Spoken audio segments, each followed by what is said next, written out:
Every execution marks the end of a legal sentence, but for many people, it never marks the end of the questions.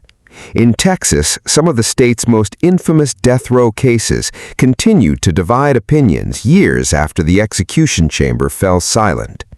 Behind every sentence is a different story: devastated families, lengthy courtroom battles, evidence debated for decades, final meals, final words, and the last moments of men and women whose names became part of Texas history.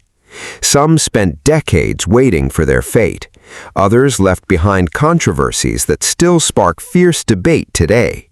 What really happened in these cases, and why do people continue to revisit them long after justice was carried out?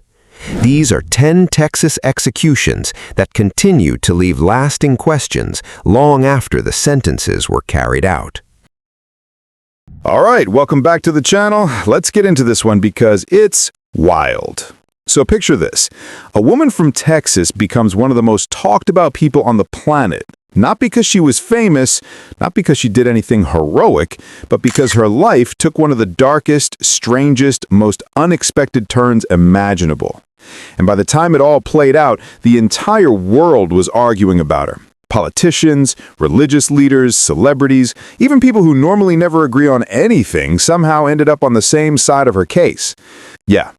This is the story of Karla Faye Tucker, a story that starts in absolute chaos, plunges into something brutally disturbing, then shoots upward into worldwide controversy, redemption arcs, last-minute pleas for mercy, and an ending that shook Texas to its core. And the craziest part? Most people only know one version of her story. Today, you're getting the full thing. Let's go. Karla's life didn't just go bad. It felt like someone threw a bowling ball down a staircase and watched it bounce, crash, and smash everything on the way down.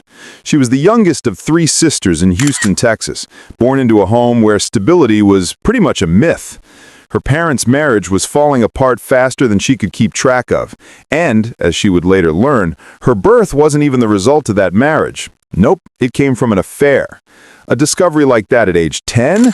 That alone could twist any kid's view of the world.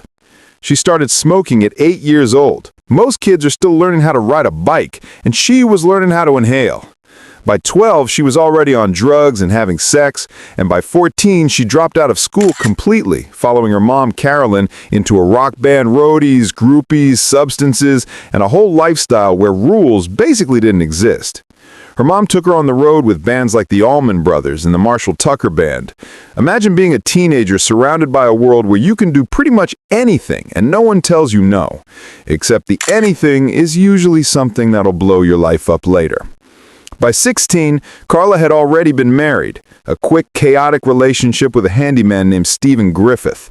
Spoiler, it didn't fix anything. After that, her life got even messier.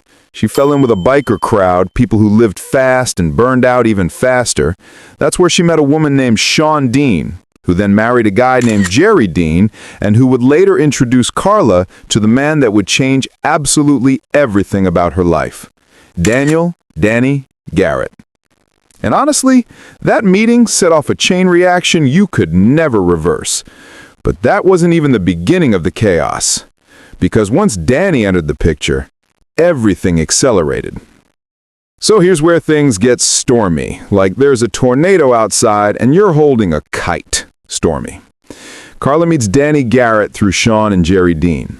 Danny wasn't some random guy. He was a biker, he was older, he was deep into drug use, and his entire life revolved around that underground world where nobody cared about tomorrow.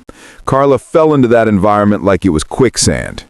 She and Danny started hanging out constantly, partying, using, staying awake for days, drifting between houses, and basically living in a blur. Their entire relationship seemed to run on adrenaline and substances. For someone whose life had never been stable to begin with, this felt normal. But for the rest of the world, it was a slow-motion disaster. Rumors later claimed that she idolized Danny. Others said she felt protected around him. Some said she was trying to impress him. Whatever the truth was, this pair fed off each other's chaos like gasoline feeding a fire. And on one particular weekend, A weekend fueled by heavy drug use and absolutely zero good decision-making, everything reached a boiling point. Because late at night in June 1983, Karla, Danny Garrett, and a friend named James Leibrandt decided they were going to break into Jerry Dean's apartment. And their reason wasn't money or revenge. They wanted to steal his bike, a fully restored motorcycle Jerry had been working on. And that little decision, that it's just a break-in what could go wrong moment, was about to lead to one of the most infamous cases in Texas history. All right, buckle up, because this part is dark. Seriously dark. It's around 3 a.m. on June 13th, 1983. Karla Faye Tucker and Danny Garrett entered Jerry Dean's apartment with keys that Karla said belonged to Sean Dean. Meanwhile, their friend James Leibrandt is outside, supposedly looking for Jerry's El Camino. Inside the apartment, Karla and Danny head straight for the bedroom. Jerry Dean is asleep, completely unaware that two people high out of their minds are standing over him. As they start rummaging around, things go sideways fast. Now, here's where the case turns from a burglary into something so brutal that it made national headlines. So Danny grabs a ball-peen hammer and hits Jerry in the back of the head. Multiple times. Hard. Jerry starts making what Karla later described as a gurgling sound. A sound she said she wanted to stop. And in that moment, instead of leaving, instead of running, instead of even freezing in shock, she picks up a pickaxe leaning against the wall. Let that sink in. A literal pickaxe. And she strikes him. Again. And again. It doesn't end there. After the initial attack, Karla notices something under the bed covers. A second person. Someone who had nothing to do with any of this. Her name was Deborah Thornton. She had argued with her husband the night before and ended up staying at Jerry's place.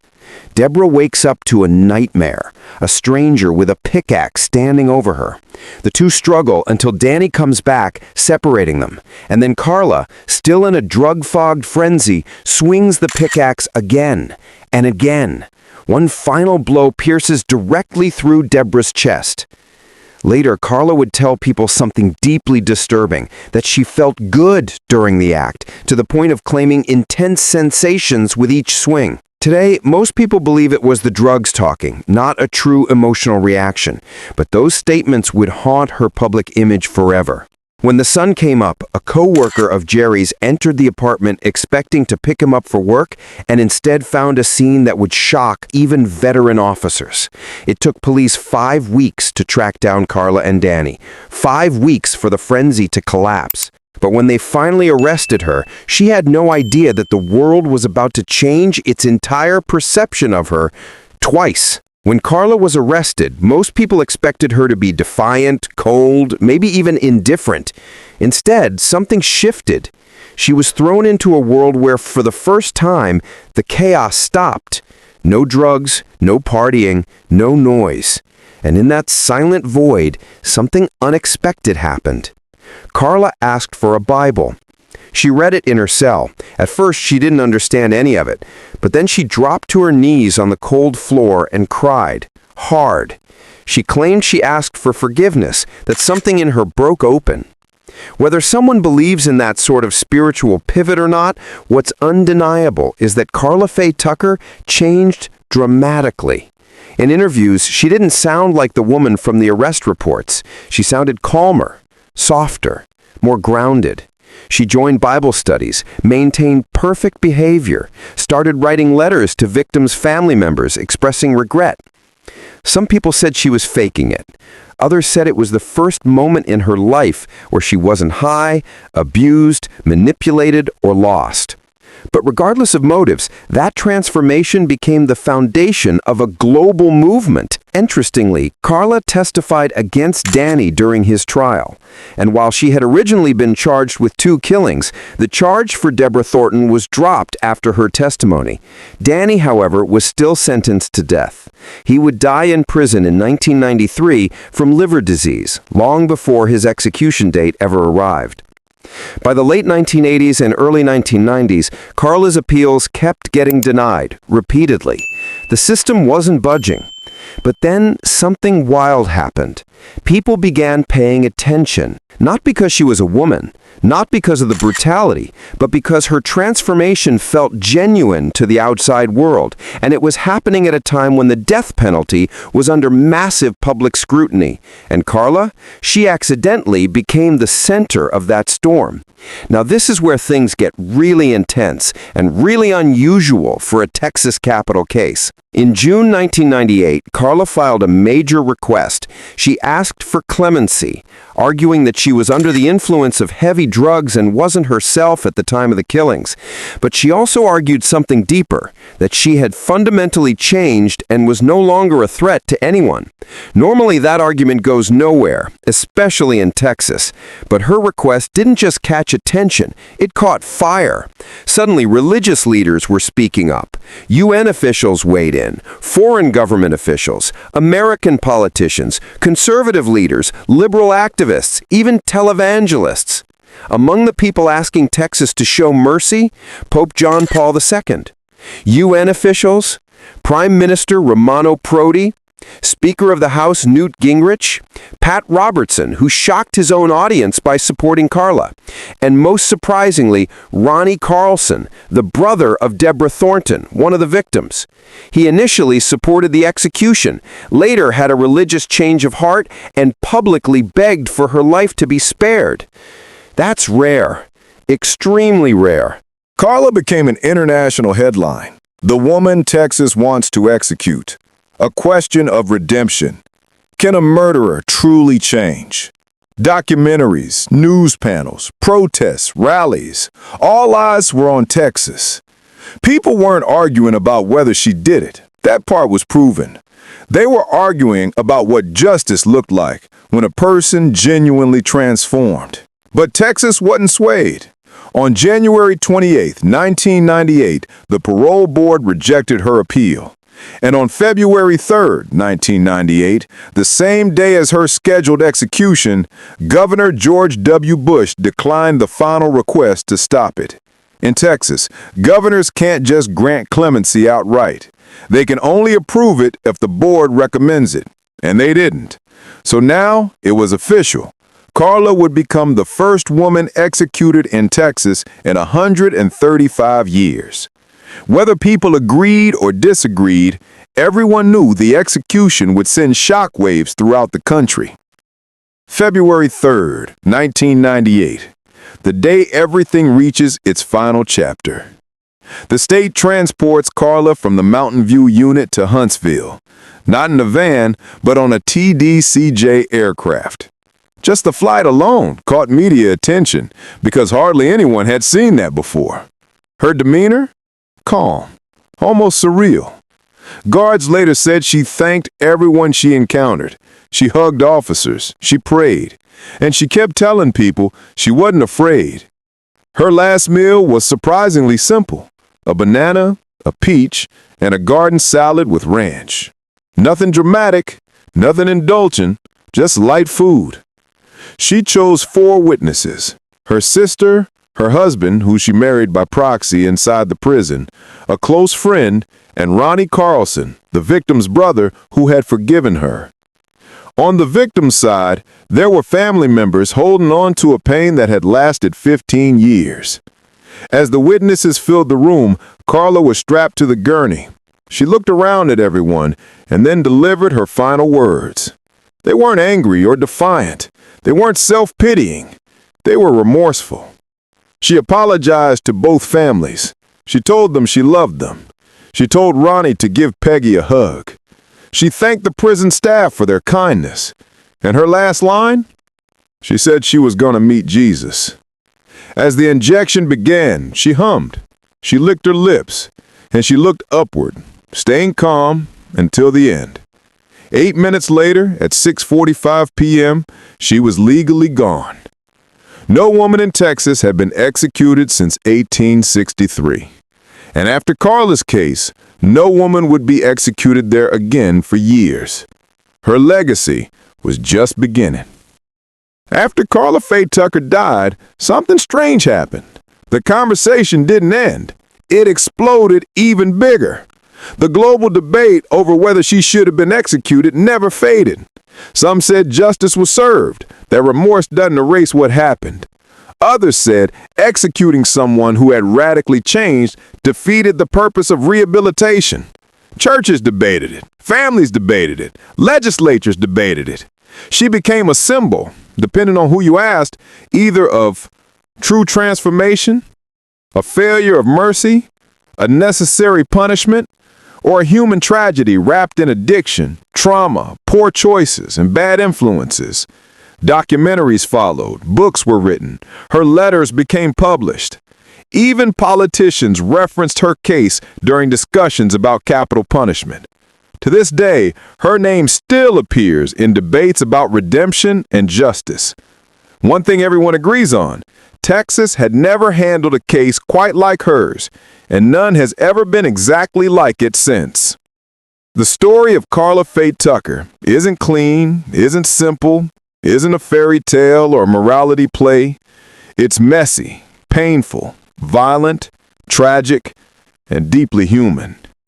She was a child raised in chaos. She became a woman lost in addiction. She committed something horrific, something that left two innocent people dead. And then behind bars, she transformed into someone completely different, someone many believe genuinely changed. Some people think redemption should matter. Others believe some acts can't be forgiven, no matter what comes after. But whether you're for or against the death penalty, Karla Faye Tucker forces you to confront the hardest question in justice. If a person truly changes, does the system allow room for that? And that's the story. A wild, tragic, unbelievable roller coaster that still echoes through Texas and beyond. What makes a man transform from a promising young athlete into one of Houston's most feared killers? What drives someone to wipe out a mother and her two teenage daughters in a crime so brutal, so cold, that even seasoned detectives were shaken to their core?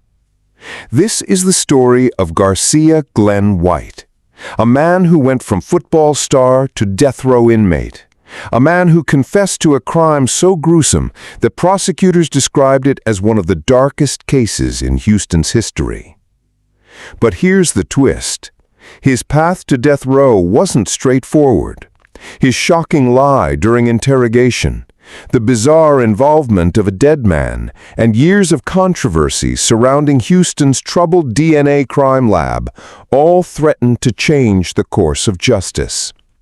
And after nearly 30 years behind bars, the state of Texas finally carried out his execution. Tonight, we're pulling back the curtain on the life, crimes, trial, and final moments of Garcia Glen White. Stick around until the end, because we're going to reveal not only how his execution played out, but also the unanswered questions that linger to this day.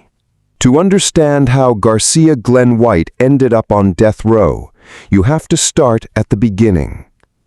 Born in Houston, Texas on February 4, 1963, White was one of several siblings in a family that never made the headlines.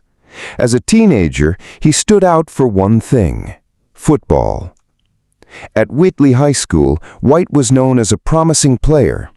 His athleticism earned him a spot at Lubbock Christian University, where for a brief moment it looked like he might escape the rougher streets of Houston. Friends and coaches described him as someone who had potential, someone who could make something of himself. But life had other plans. A devastating knee injury ended his football dreams far too soon. The young man who once thought he might make a career on the field suddenly found himself without purpose. Without football, his life unraveled quickly. White dropped out of college and bounced between menial jobs: fry cook, house painter, sandblaster. Nothing stuck, and with every failed attempt to get back on his feet, frustration built. Then came drugs. The crack epidemic was tearing through communities in the 1980s, and White wasn't spared. What began as an escape turned into an addiction. And that addiction turned him violent. People who knew him began to see a change. The once promising athlete was now a regular at Houston's crack houses, unstable, angry, and spiraling out of control. But even in the haze of addiction, no one could have predicted just how far he would fall. And soon, White's descent into darkness would collide with the lives of an unsuspecting family, with devastating consequences. It was late November 1989 in Northeast Houston. Inside a small apartment lived 38-year-old Bonita Edwards, a widow struggling to get by, along with her twin 16-year-old daughters, Burnett and Annette. Bonita was known in her neighborhood, and her apartment often became a gathering spot for drug users. For her daughters, it was a nightmare. Burnett and Annette desperately wanted to escape the chaos. They even tried moving in with their grandmother, hoping for safety, but circumstances forced them back.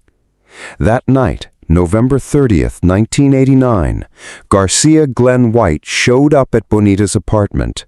He wanted drugs and he wanted sex. But when Bonita refused, White snapped. Rage took over.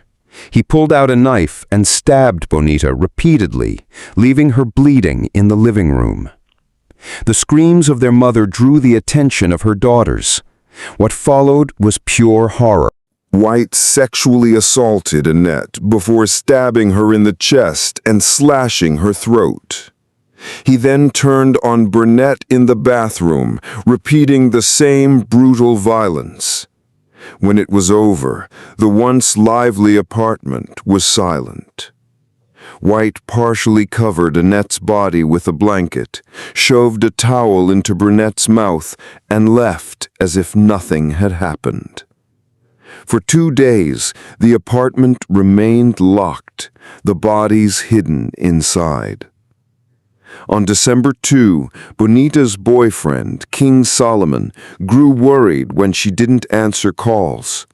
He asked neighbors if they'd seen her. No one had. Finally, he asked the maintenance man to unlock the door. The scene that greeted them was straight out of a nightmare. Bonita and her daughters lay dead, their lives stolen in an act of senseless cruelty. Police arrived quickly, but the investigation yielded little. There were no signs of forced entry, which meant the killer was likely someone they knew. Still, no suspects emerged. Despite interviews and searches, detectives hit a dead end. And just like that, one of Houston's most shocking crimes went cold. For 6 long years, the Edwards family's murders haunted investigators, unsolved, unanswered, and growing colder by the day. Fast forward to 1995. By this time, White's life of crime had only escalated. Alongside an acquaintance, Tecumseh Manuel, he attempted to rob a convenience store in Houston. The robbery ended with the death of the clerk, Hy Von Palm. The 2 men were quickly arrested, but what seemed like a routine murder case would soon unlock the mystery of the 1989 triple homicide. During questioning, Manuel dropped a bombshell. He told investigators that White had confessed to him years earlier, that he was the one who killed Bonita and her daughters. Detectives, desperate for a break in the cold case, brought White in for questioning. At first, he denied everything, but as investigators pushed harder and confronted him with parts of Manuel's statement, White began to crack. Eventually, he confessed. But his story was bizarre. According to White, he hadn't acted alone. He claimed he and a friend, Terrence Moore, had gone to Bonita's apartment together. He said Bonita had refused to share drugs with them, leading to Moore to stab her. He even admitted to fondling one of the daughters while Moore stabbed them both. The problem? Terrence Moore had been dead for 4 months before the murders even took place. The lie destroyed his credibility. Investigators called him out, and White finally admitted the truth. He had acted alone. But a confession wasn't the only thing police had. Forensic testing provided the final nail in his coffin. DNA and blood samples from the crime scene matched White, leaving no room for doubt. The 6-year cold case had finally cracked wide open, and Garcia Glen White was at the center of it all. Quick question for you. Do you think White's first confession was a desperate attempt to escape blame, or was it simply the twisted lie of a man caught in his own web? Drop your thoughts in the comments below. With a confession and damning DNA evidence, prosecutors were ready to move. On May 28, 1996, a Harris County grand jury indicted White for the murders of Burnett and Annette. The sexual assaults meant he was eligible for the death penalty.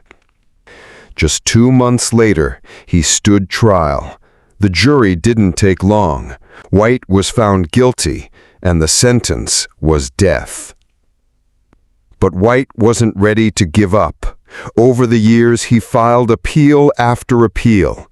His attorneys argued that his confession had been coerced, that his childhood trauma and low intelligence should be considered, and that his good behavior in prison proved he wasn't a danger anymore.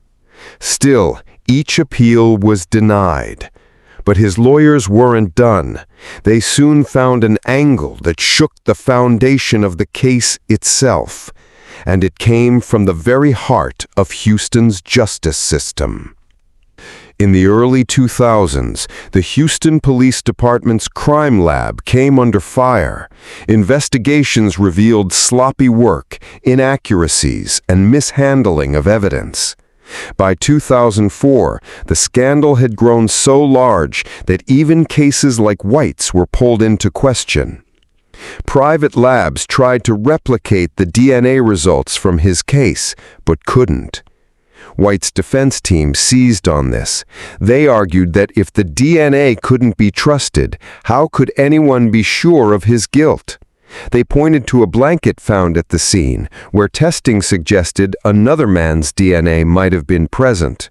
For a moment, it looked like White might escape his death sentence, not because he was innocent, but because the evidence against him was tainted. But after review, courts ruled that the issues with the lab didn't erase the mountain of other evidence. His conviction and his death sentence stood. Even so, the controversy left a lingering question.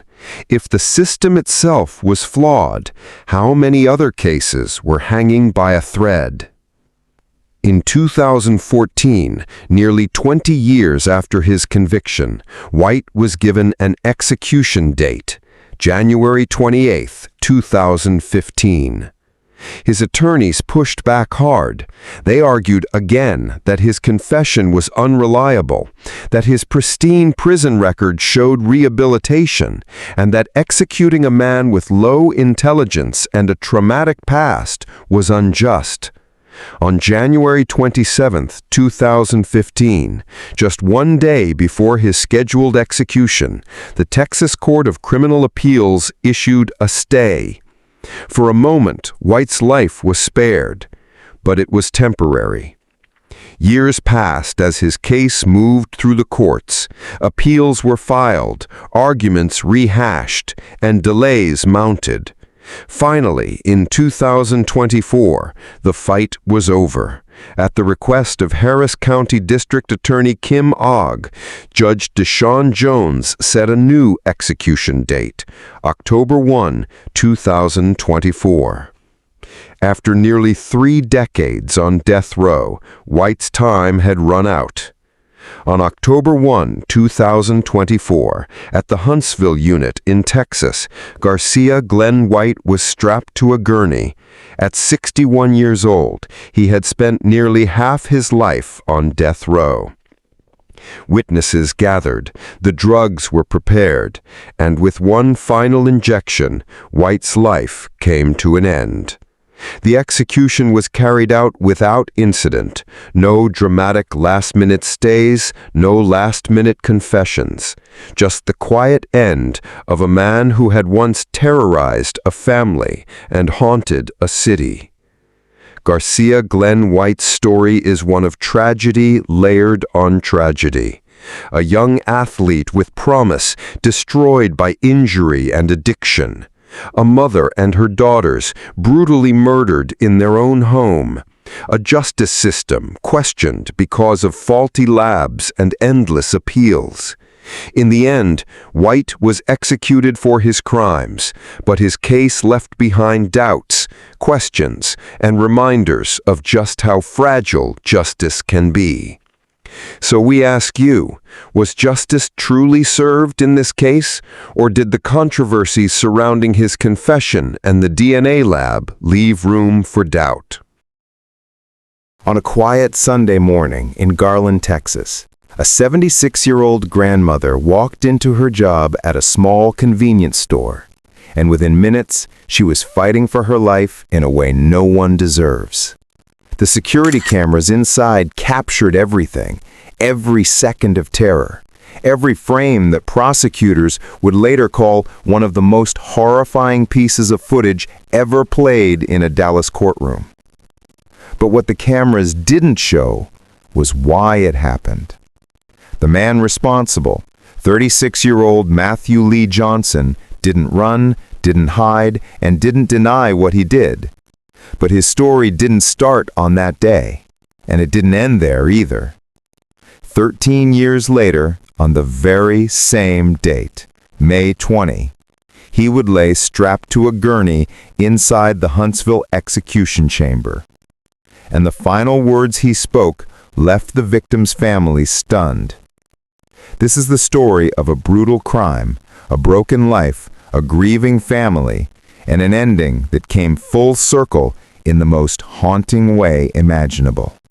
It was just after sunrise when Nancy Judith Harris, known to her granddaughters as Nene, opened the Fina Whip Inn convenience store where she worked part-time. She'd been doing this for years. She loved chatting with customers, staying busy, and feeling useful.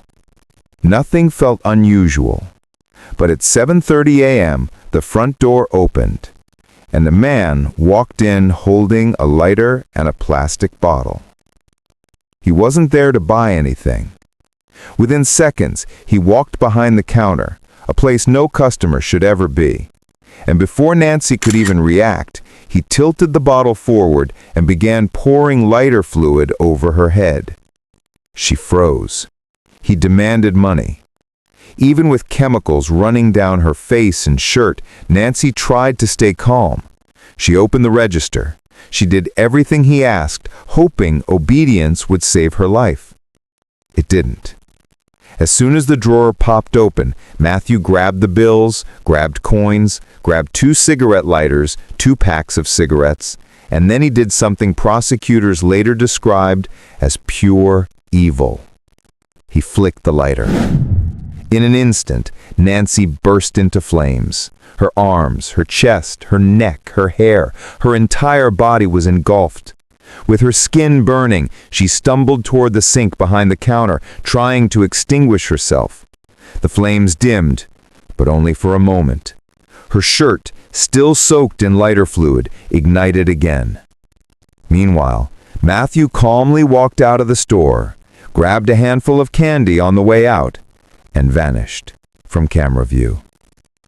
Nancy finally made it outside, screaming in agony, her skin blistered and falling away. A man across the street sprinted over with a fire extinguisher and blasted the remaining flames. When first responders arrived, they found her barely conscious, drenched in water, skin peeling, gasping for air. She was rushed to Parkland Memorial Hospital's burn unit, with burns covering most of her body. Before being sedated, she whispered a description of her attacker. Heavy-set, short hair, black male, chubby face. Those were the last coherent words she ever spoke. While Nancy fought for her life, officers were already canvassing the area, and witnesses kept saying the same thing. There's a man wandering around trying to go into people's yards. Matches the description. It didn't take long. About an hour after the attack, officers spotted Matthew walking through a nearby neighborhood. When they approached, he ran. The chase was short. He was tackled to the ground. In his pockets, cash from the store, a cigarette lighter, 2 packs of cigarettes, Nancy's ring. Every piece of evidence connected him directly to the crime. Hours later, the surveillance footage was pulled. Detectives sat silently as they watched the entire attack unfold on screen. It was undeniable. And 5 days later, Nancy Harris, the grandmother who loved Friday Nini days with her granddaughters, died from her burns. Her death upgraded the charges to capital murder. To understand how a robbery turned into one of Texas's most brutal murders, you have to look at the man behind it. Matthew Johnson was born September 17, 1975, in Dallas County. His childhood wasn't just difficult, it was chaotic, unstable, and, according to family, deeply traumatic. He was raised mostly by brothers and cousins. There was little structure, little supervision, and no real emotional support. By age 7, he was already smoking marijuana. By 15, he had been arrested for car theft. His record grew through the years. 1994, arrested for violently resisting officers, even biting them. 2004, committed a robbery, sentenced to 5 years. 2009, released. 2011, arrested again for theft from a former employer. By his mid-30s, his life was defined by addiction, crime, and unpredictability. Yet at the same time, part of him tried to change. He had married. He had 3 daughters who looked up to him. During the trial, his family testified that he was trying, genuinely trying to break free from addiction. But addiction had settled into his life decades earlier. An addiction expert later testified he was almost certainly intoxicated during the attack. But even if that was true, no one could erase what happened on that surveillance video. On October 28, 2013, Matthew Johnson walked into a Dallas County courtroom for the biggest trial of his life. The prosecution sought the death penalty. They didn't need to exaggerate anything. They simply played the security footage, minute by minute, second by second, and let the jurors see everything.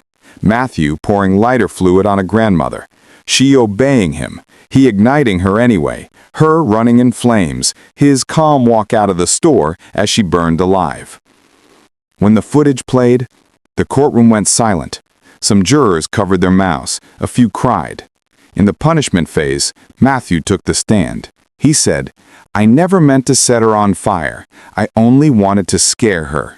He apologized. He talked about his trauma, his addiction, his daughters, his wife, his childhood, his regrets.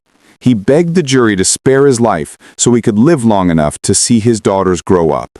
But the prosecution argued something else, something harsh, but supported by his entire record.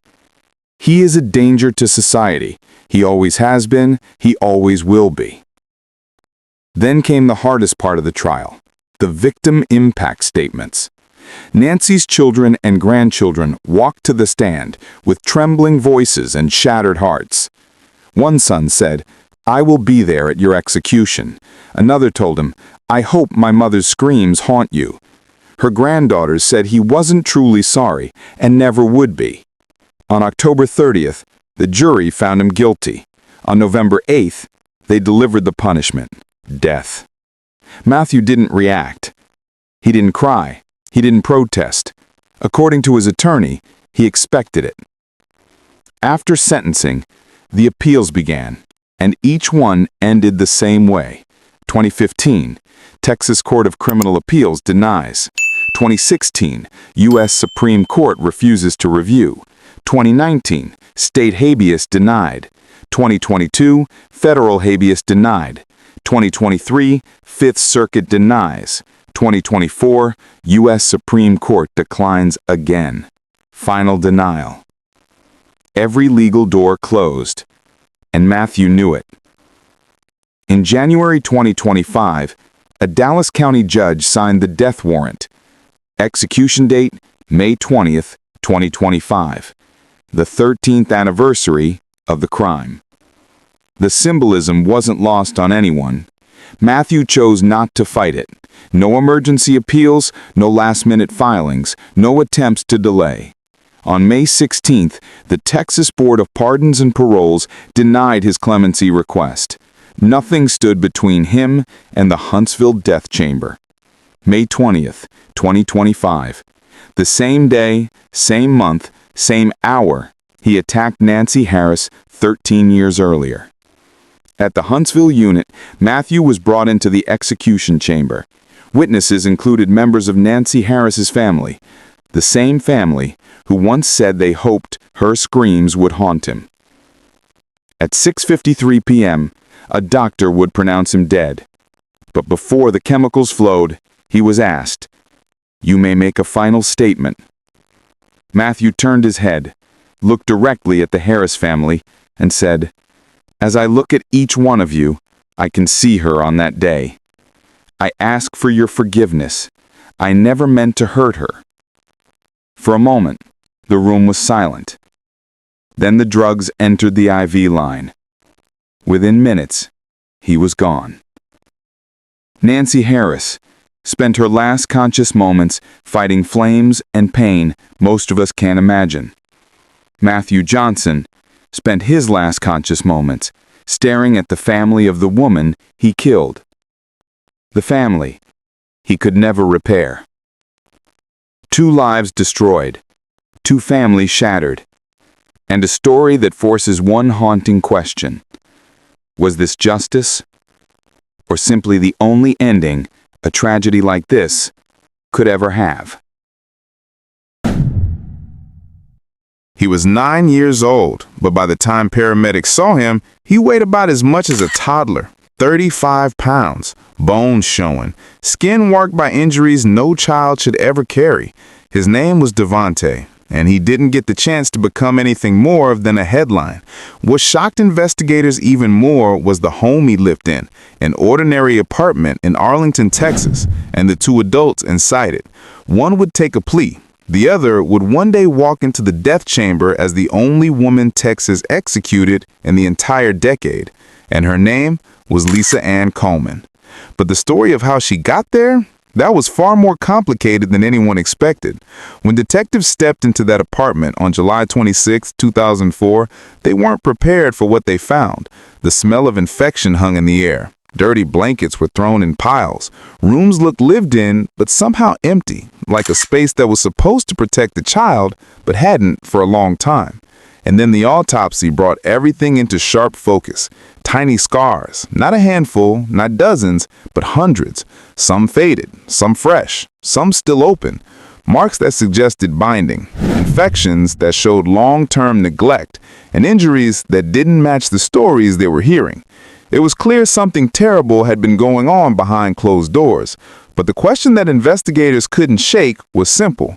How does a child disappear like this without anyone noticing? And that question led straight to Lisa. Years before her name ever reached the courtroom, Lisa Ann Coleman had already survived things most people never recover from. She was born into chaos, raised in a home where safety was a luxury and violence was normal. Foster care came early, followed by even worse placements. By the time she entered her teens, she'd already run through abuse, instability, and survival mode thinking. People who knew her as a child described her as closed off, guarded, carrying a kind of anger that never cooled. When she became an adult, The cycles continued. Unstable relationships, run-ins with the law, and a sense that she was shaped more by trauma than choice. Then she met Marcella Williams, the mother of Devontae. The two women became partners, forming a household that neighbors later described as private, quiet, and isolated. Most didn't even know a child lived there, and the ones who did couldn't explain why they almost never saw him. Behind the front door, a different world was forming, one driven by control, secrecy, and the belief that keeping the child hidden would keep questions away. But the reality was darker. Devontae's health was deteriorating fast. His growth stalled, his weight dropped, and the marks on his body told a story he couldn't speak out loud. By the summer of 2004, paramedics were finally called, but it was too late. When they lifted Devontae's small frame from the apartment, his condition forced an immediate investigation. Detectives quickly realized they weren't dealing with a single incident or a moment of panic. They were dealing with something long-term, something systematic, something that prosecutors would later call torture. But to push the case forward, they needed to understand the roles of both adults in the house. Marcella had been the biological parent. Lisa had been the partner, and the evidence tied both of them to the environment that ultimately took the child's life. Marcella, the mother, took a plea deal. Life in prison. No trial, no gamble, no waiting for a jury. But Lisa didn't. She went to trial insisting she wasn't the monster everyone said she was. Her attorneys leaned heavily on her past, the abandonment, the beatings, the childhood spent surviving everyone else's choices. They portrayed her not as a leader, but as a follower, someone who grew up learning the wrong lessons and never learned anything different. They argued that she didn't intend to kill anyone. They even suggested that Devontae's death was a medical emergency, possibly aspiration, not intentional violence. But the medical examiner disagreed, and the prosecution wasn't buying the mitigation story. Prosecutors took a different angle, one that turned the entire case into a death penalty fight. They argued that what happened inside that apartment wasn't just abuse, it wasn't just neglect, it was kidnapping. That single word changed everything. In Texas, a murder becomes a capital murder, meaning eligible for the death penalty if it happens during another felony. Kidnapping was the felony prosecutors locked onto. Their theory: Devontae had been restrained, isolated, kept out of sight, denied freedom of movement, and held under conditions where he couldn't escape. They didn't need a stranger abducting a child off the street. They needed proof he was restrained without consent. And the medical findings, the marks, the injuries, the malnourishment, gave them a foundation to build that argument. The defense pushed back hard. They said it was impossible to kidnap a child inside his own home. They said the state twisted the law just to secure a death sentence. They called it overreach, manipulation, even a misinterpretation of the statute. They insisted that whatever happened inside that apartment, it wasn't captivity. But the prosecution argued otherwise, and the jury listened. The kidnapping aggravator stuck, and with it, the prosecution moved for the highest punishment Texas had. It came down to one question: was Lisa Coleman so responsible for what happened that she deserved to die for it? During trial, the evidence was relentless. Photos, injury reports, expert testimony describing the progression of physical decline. The jury heard about food deprivation, untreated infections, and the way Devontae's body showed signs of being bound. They heard conflicting stories from Lisa about how the child got his injuries. And the more the prosecution laid out the timeline, the more the jury saw not a single moment of violence, but a pattern, a long-term pattern. Then came the punishment phase, the final step before deciding if the death penalty was appropriate. Mitigation specialists laid out Lisa's childhood in painful detail. They talked about the beating she took, the neglect she survived, the trauma she carried, and the fact that she'd never been taught anything resembling healthy behavior. They described her as someone who lived her entire life in fear and chaos. They said she was shaped by abuse, not malice. But jurors rejected it. They didn't see a follower. They saw someone who had participated in a child's suffering. They saw someone who didn't stop it. And they saw someone who, in their view, chose the child's punishment over his safety. When the verdict came back, it wasn't ambiguous. Death. For the next 10 years, Lisa lived on Texas's death row, a place few women ever see. Her appeals hinged on the kidnapping aggravator. Her attorneys argued that the state had stretched the definition too far. It said the conviction was built on a legal technicality. They even raised concerns about bias, saying a black lesbian woman wasn't given the same benefit of doubt others might receive. Civil rights groups echoed the criticism, but court after court upheld the conviction. Federal judges reviewed the case and refused to overturn it, and eventually, the U.S. Supreme Court declined to intervene. When that happened, Lisa's execution date became official, September 17th, 2014. On the day she was scheduled to die, Lisa reportedly spent her final hours quietly. She received visitors, prayed, and ate her last meal, a simple one. She wrote short messages to close friends, telling them she forgave everyone who had hurt her. She insisted she never meant to cause Devontae harm, and she refused to speak hatred toward the courts that condemned her. When the moment arrived, she was escorted into the chamber at the Huntsville unit, a small room with pale walls and a narrow bed. She lay down calmly. Witnesses watched as the IVs were placed, and when asked for final words, she said she loved her family, she hoped to find peace, and she wished blessings on everyone present. And within minutes, she was gone. Her execution reopened debates that still haven't settled. Was the kidnapping charge a fair interpretation of the law? Did her past make her less responsible, or did it show a cycle she never broke? Could the system have intervened earlier, long before tragedy hit the apartment and changed the lives of everyone involved? Advocates argued that the death penalty was used too aggressively. Others said justice was served. But one thing no one disputes is this: a child fell through every safety net that was supposed to protect him, and Lisa Coleman, shaped by a lifetime of violence, became the face of a case that proved how thin the line can be between survival and catastrophe. Today, people still argue over what the state should have done. With Lisa, with Marcella, with Devontae, and with the system that overlooked every warning sign. Texas continues to defend the legal decisions made. Activists continue to challenge the logic behind them. But the case leaves one final question in the air, a question bigger than the courtroom, bigger than the sentence, and bigger than the law itself. If a single legal label can turn a life sentence into a death sentence, what does that say about the way justice is shaped in America? And at the center of it all remains a child who never got the chance to grow up, and a woman who became the rarest of all outcomes, a female inmate executed by the state. Most people think danger announces itself.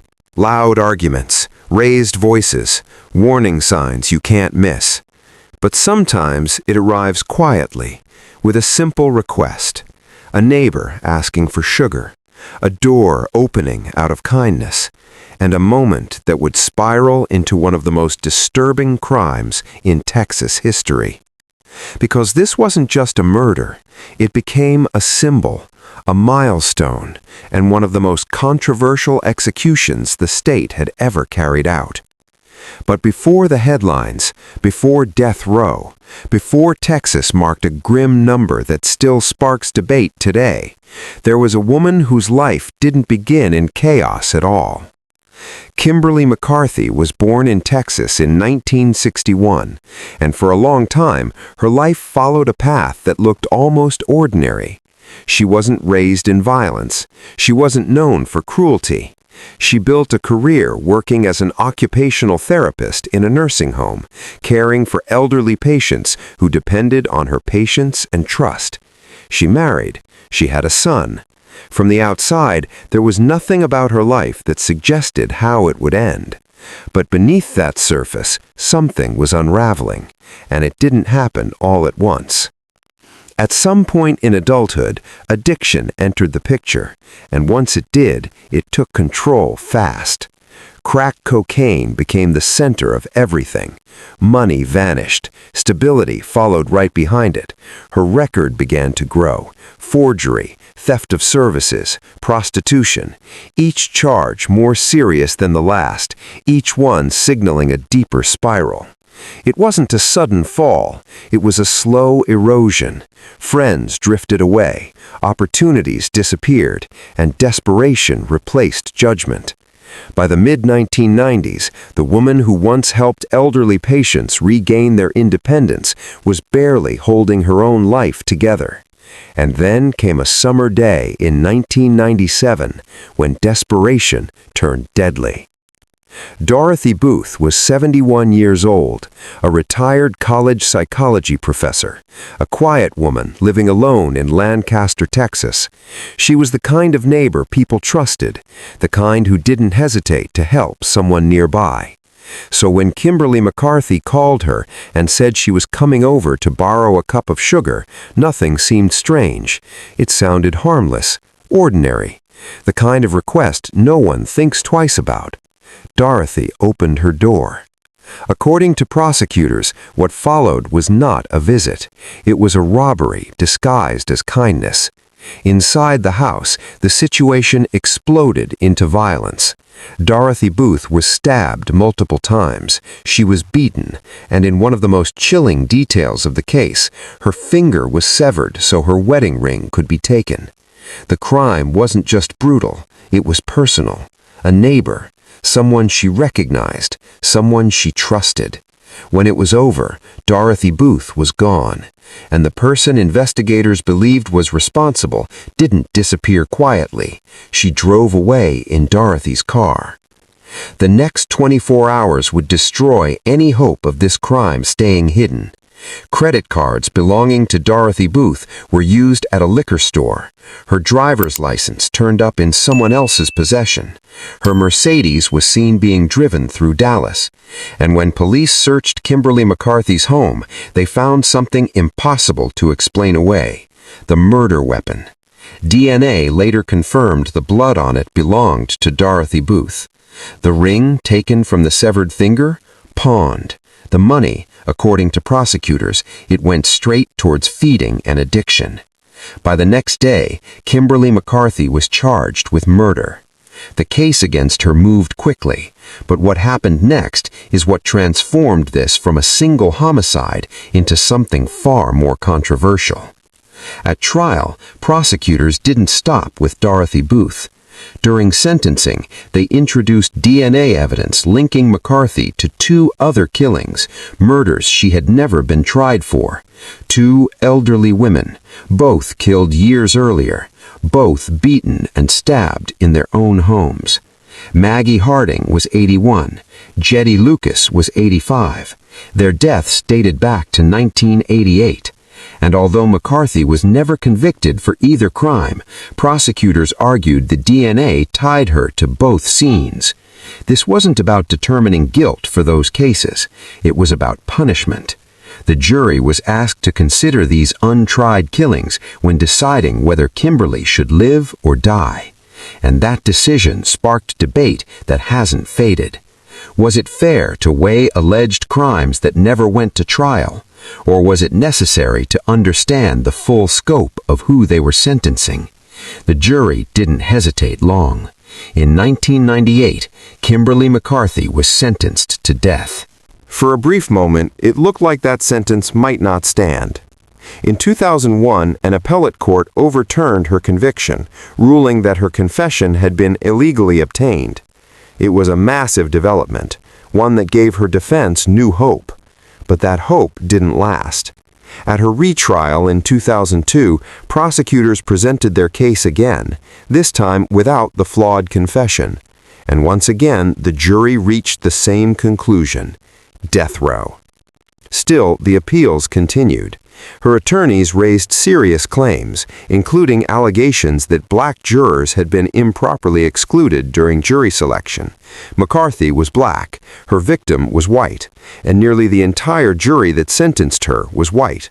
Her defense argued this wasn't coincidence, it was systemic bias. But the courts disagreed.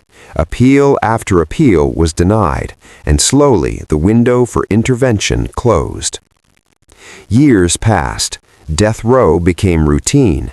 Then, in 2012, her final federal appeal was rejected. An execution date was set, January 2013. But just hours before lethal injection was scheduled to begin, a last-minute stay stopped it. Then another date, another delay. Each reprieve bought time, but not freedom. Finally, Texas set a new date, June 26, 2013, and this time there would be no stopping it. What made this execution different wasn't just the crime, it was the number. Kimberly McCarthy was set to become the 500th person executed by lethal injection in Texas since capital punishment resumed. The milestone drew national attention. Protesters gathered outside the prison, holding signs and chanting against the death penalty. Supporters of capital punishment stood nearby, unmoved. Inside, prison officials treated it as routine, just another court order. But outside those walls, the debate was louder than ever. Race, poverty, addiction, justice, all colliding at once. In her final hours, McCarthy maintained her innocence. She claimed she had been framed. She blamed unnamed drug dealers. She insisted the system had failed her. When the drugs began to flow, she spoke calmly. She said this was not a loss, but a win, that she was going home to be with Jesus, that she loved the people watching. She did not address Dorothy Booth's family. 20 minutes later, she was pronounced dead. Time of death, 6:37 p.m. Texas had reached 500. For Dorothy Booth's family, the number meant nothing. They weren't counting executions. They were counting years without a mother, a grandmother, a godmother. Justice to them wasn't symbolic. It was personal. And when it was over, they said only one thing mattered, that the state had kept its promise. Kimberly McCarthy was buried quietly. No headline followed her to the grave, but the questions she left behind never disappeared. Should untried crimes decide a death sentence? Did race play a role in who sat on that jury?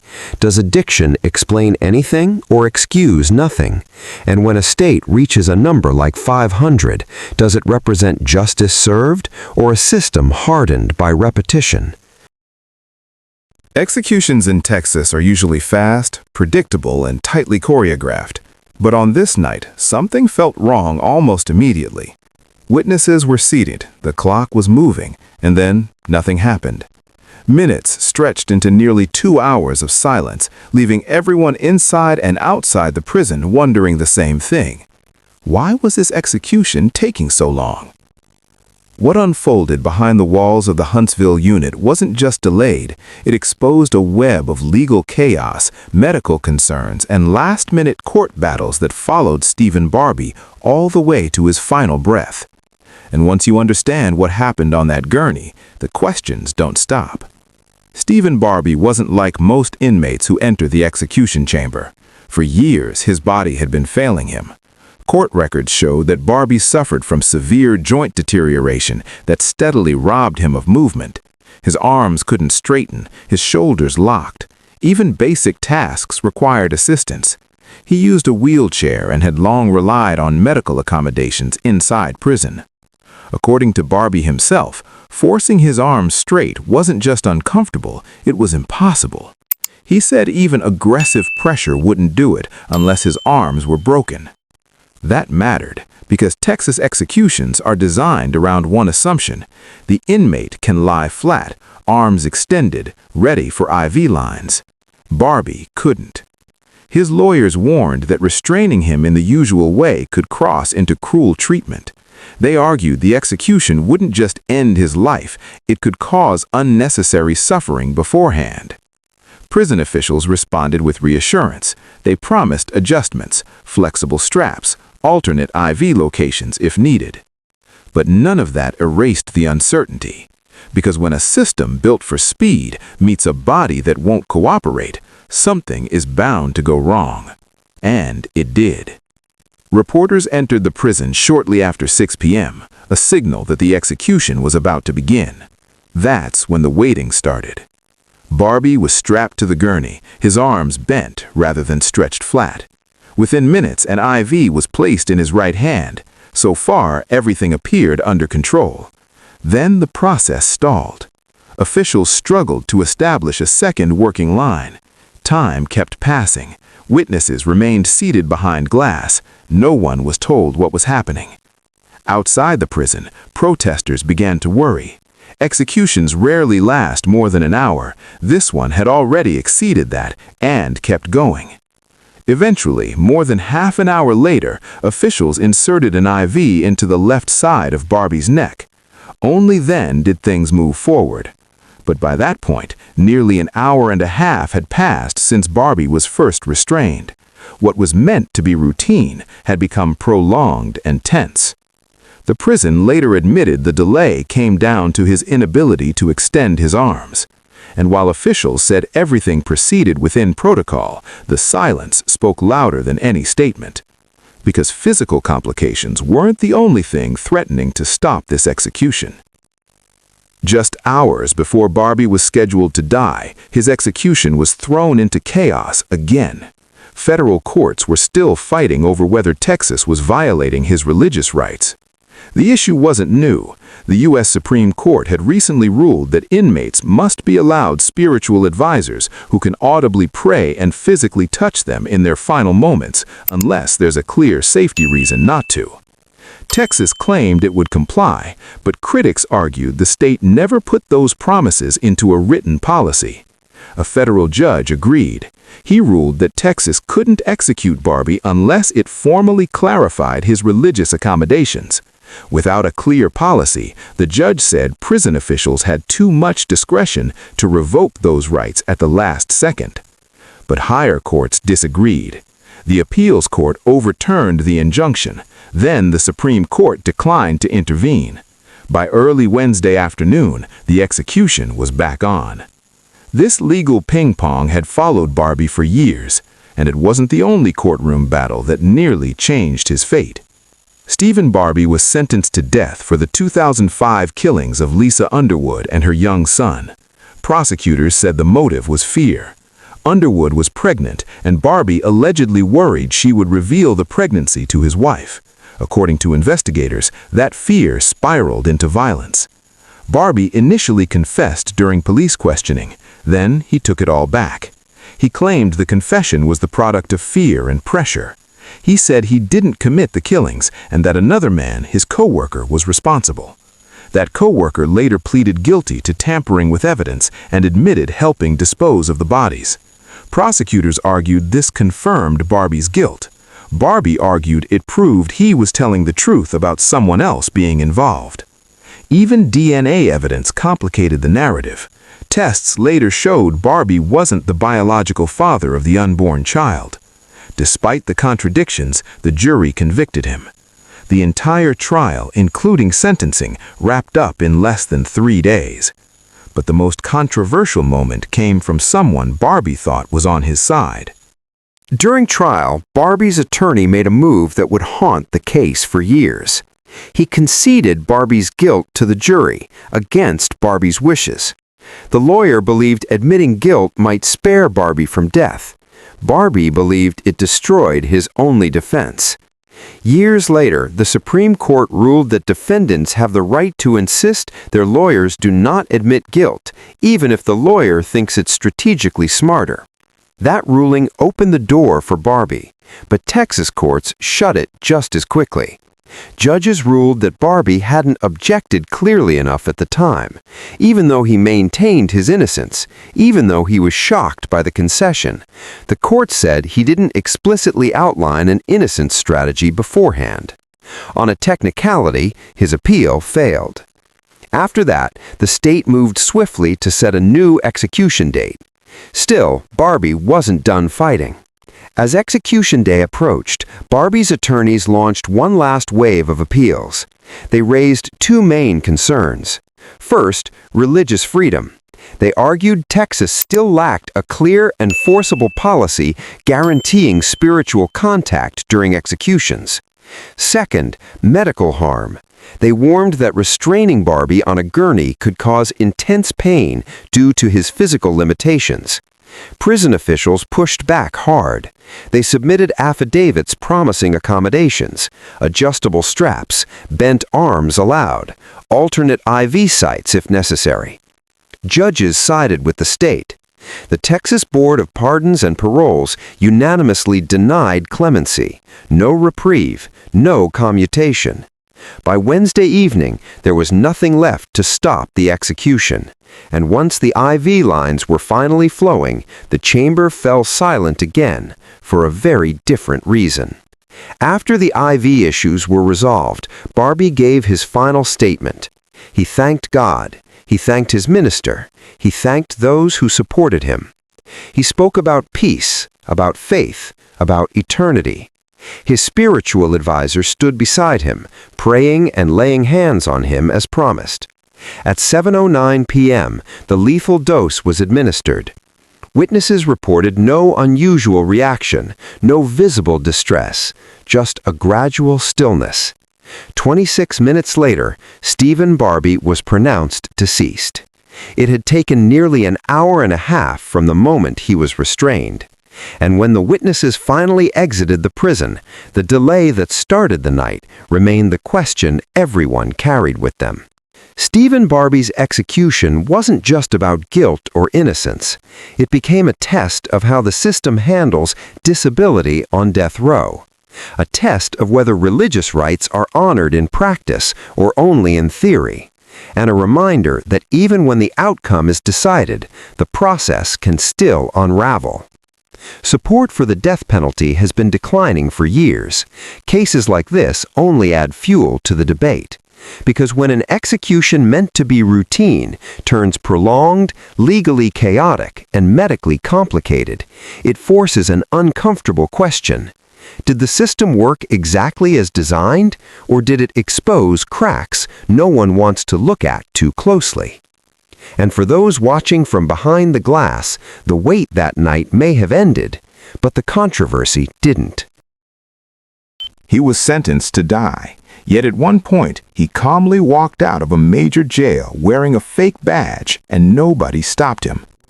For nearly 3 decades, Charles Victor Thompson's name sat quietly on Texas death row, but behind that silence was a case filled with obsession, disputed responsibility, alleged plots behind bars, and an escape so embarrassing it forced an entire system to answer uncomfortable questions. This wasn't just a story about a violent crime. It became a story about control, desperation, and how one moment of rage echoed for almost 30 years. And the ending didn't bring the closure many expected. By the spring of 1998, the relationship was already over, at least on paper.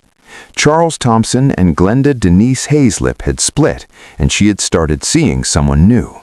To most people, that would have been the end of the story, but to Thompson, it clearly wasn't. Friends later described his behavior as intense and possessive. The breakup didn't register as final. Instead, it felt like something temporary in his mind, something he could reverse if he pushed hard enough.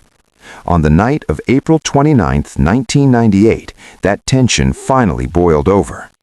Police were called to Hayslip's apartment after a heated confrontation involving Thompson and her new boyfriend, Darren Kane.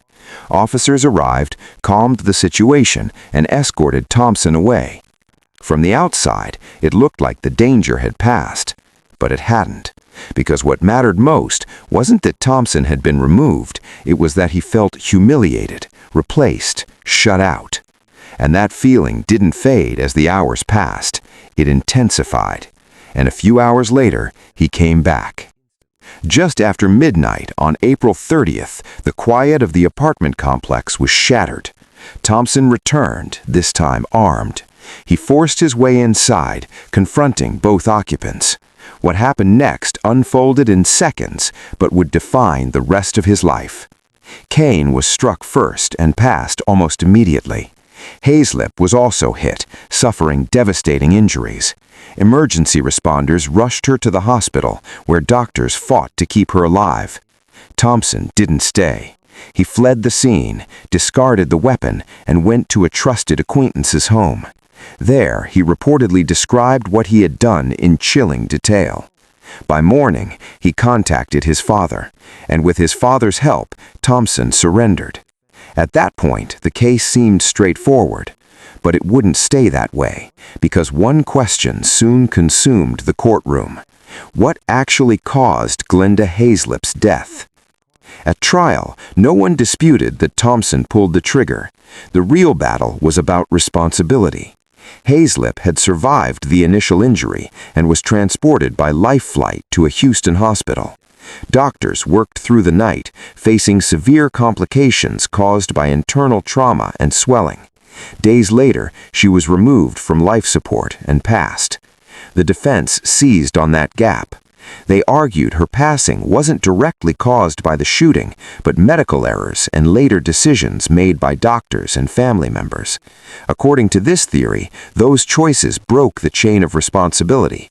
If the jury believed that, Thompson couldn't be convicted of capital murder. The prosecution pushed back hard. Medical experts testified that the injury itself created an unavoidable crisis, one that would have been fatal even without complications. Under Texas law, if a person's actions set an irreversible chain in motion, they remain responsible. In the end, the jury sided with the prosecution. On April 14, 1999, Charles Thompson was sentenced to die. But the state wasn't done building its case, because they wanted to prove something else, that Thompson would always be dangerous. While awaiting trial, Thompson was held in the Harris County Jail, and according to prosecutors, that's where the situation escalated. They claimed Thompson approached fellow inmates, asking for help silencing a key witness, the very person who could connect him directly to the crime. An undercover investigator posed as a hitman and met with Thompson in a monitored visiting booth. During the conversation, Thompson allegedly offered payment and provided hand-drawn maps showing locations tied to both the witness and the discarded weapon. The incriminating recording became a centerpiece of the sentencing phase. To the jury, it painted a picture of someone willing to eliminate obstacles even from behind bars. The result was clear: death row. But years later, that evidence would be removed from the equation, and the sentence would still stand. In 2005, Thompson's sentence was overturned due to procedural issues. He returned to court for a new punishment hearing. This time, prosecutors couldn't use the undercover recording. Instead, they relied on testimony from another inmate informant. This witness claimed Thompson had discussed a list of people he wanted silenced, either permanently or intimidated into staying away. The defense attacked the credibility of the informant, revealing he had worked dozens of cases with law enforcement and benefited repeatedly from cooperation. Still, the jury wasn't convinced Thompson posed anything less than a continued threat. Once again, he was sentenced to death. And this time, something happened that no one saw coming. On November 3, 2005, Charles Thompson was still being held at the Harris County Jail, awaiting transfer to death row. That afternoon, he requested to meet with his attorney. He was escorted to a visitor's room, placed in handcuffs, and left alone. Minutes later, Thompson slipped out of the cuffs, changed clothes, and walked toward the exit. He wasn't running, he wasn't hiding. He was wearing khaki pants, a blue shirt, and white tennis shoes, and flashing a fake identification badge that claimed he was a state investigator. One by one, guards waved him through. No alarms, no confrontation. He walked straight out the front door. It was the only successful death row escape in the United States in the 21st century. And it exposed failures no one wanted to admit. Thompson didn't steal a car or hide in a safe house. Instead, he hopped a freight train and rode it east, sleeping in an open boxcar. Later, he described the experience as strange but liberating. In Louisiana, he stole a bicycle and posed as a disaster evacuee, relying on the kindness of strangers for food and cash. But freedom didn't last. On November 6th, acting on a tip, police found Thompson outside a liquor store, intoxicated and using a payphone. He was reportedly trying to arrange money for an international escape. This time, there was no bluff. He was taken back into custody. And from that moment on, the clock slowed to a crawl. Over the next 2 decades, Thompson's case moved through every level of the legal system. State appeals, federal appeals, habeas petitions, each one denied.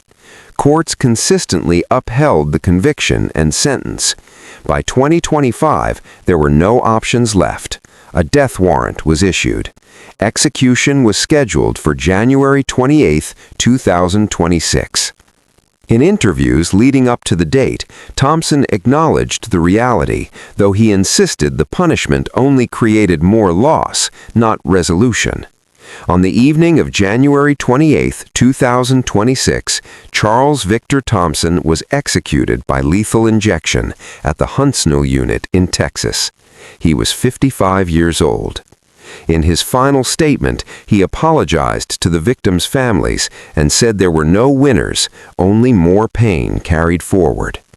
After nearly 3 decades, the case was officially closed, but the questions lingered. Did time change anything? Did the escape reshape how people remember him? And does an ending like this ever truly feel like justice, or just the final chapter in a story that leaves everyone carrying something heavy? Because some cases don't fade when the sentence is carried out. They echo. It's 78 years old. After spending more than 3 decades on death row, one man slowly walked into the execution chamber in Texas. His body was weak, his hair had turned completely gray, and his health was failing. But none of that stopped the state from carrying out the sentence that had been hanging over him for 32 years. That man was Carl Wayne Buntion. When the lethal injection finally took his life on April 21, 2022, he became the oldest person ever executed in Texas history.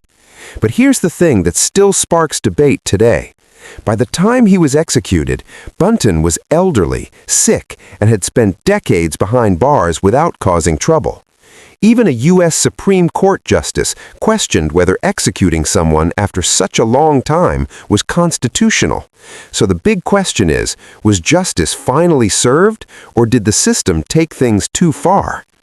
To understand why this case became so controversial, you have to go all the way back to the beginning. And trust me, Bunton's story started in chaos. But before we dive deeper, quick favor. If you enjoy true crime stories that uncover the darker side of history, make sure you hit the like button and subscribe. Because honestly, it takes hours to research stories like this. And if you keep watching without subscribing, YouTube might think you hate this channel, and that would be tragic. Now, let's get back to the story.